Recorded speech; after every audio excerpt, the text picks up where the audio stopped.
Alpha. Hi, I'm sampling from Sony UK. I work with the Jessops training department to help the team keep up to speed with the fantastic range of Sony imaging products. I've been enjoying the series of Jessops how-to videos, and Lizzie's recent guide on macro reminded me there's actually plenty more to take photos of at the moment, apart from just the bird table. So I dug out our range of Sony Macro lenses for a play, and as Lizzie's video featured our 90mm macro, I thought it'd be a great opportunity to take a look at our range. First lens out of my camera bag is the 30mm macro. Now this is an aps-c lens, so I'll be pairing it with my a6600.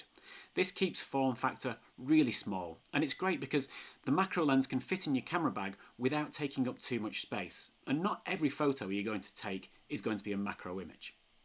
Now, it's worth saying that this is my camera and my lens, and it's seen a fair bit of wear, but it's got a full metal jacket, so it's really well protected, and it features this unique postbox style hood, which is designed to allow you to get as close as possible to your subject without the hood actually touching it. It's a really clever design, and it means when I'm shooting pictures of flowers like this, I can get right up close and capture all the intricate detail from inside the flower.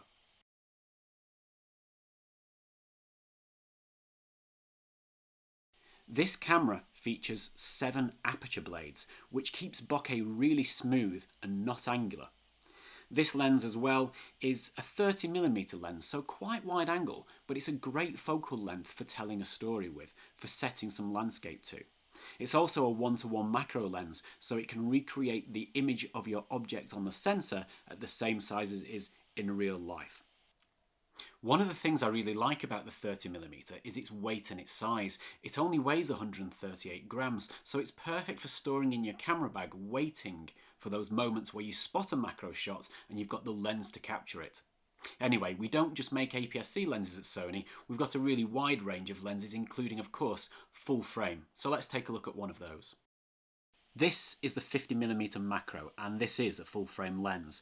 It's still small and compact, and it's a 50mm f2.8, so you could use it for portraits. It has 7 aperture blades, so you'll get smoothly defocused backgrounds, and on the side you'll find a set of controls, a manual focus switch, a custom key, and a focus limiter. Now the custom key is really useful. There's a whole heap of different operations we can assign to it, such as in this particular case, turning the autofocus on.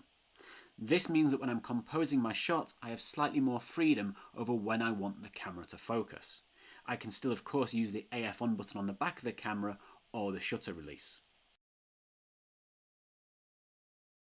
As this is macro photography, let's have a look at another custom function we could assign to the key that'll help us with our focusing, because quite often you'll want to focus manually. The focus magnifier will cycle through enlargements of the view up to 11.9 times to help you manually focus the camera. You see that through either the OLED viewfinder or the screen on the back. Now, just because this is a full frame lens doesn't mean it's limited to full frame users. Let's bring my a6600 back in, which has got an aps-c size sensor, and put the 50mm on the front of that.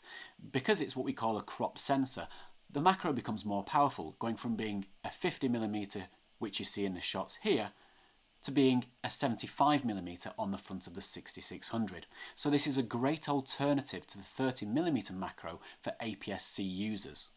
And now it's time for one final special lens, our 90mm macro. It's one of our G-series lenses, it's multiple award winning, and it's also the lens that featured in the Jessops how-to macro video.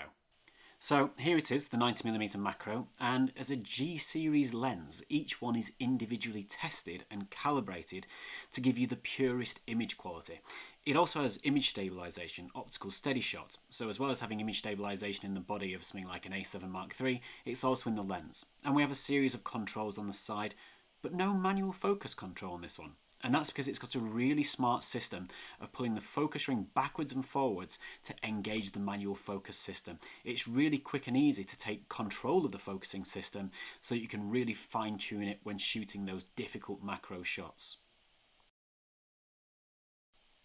And of course, I want to play with this on my 6600, and again with the 6600 we have image stabilization built into the body and into the lens, so 5-axis image stabilization, great for detailed macros. So there you have it, 3 macro lenses with very different characteristics. You'll find more details of these lenses on the Jessops homepage, but for now, thanks for watching.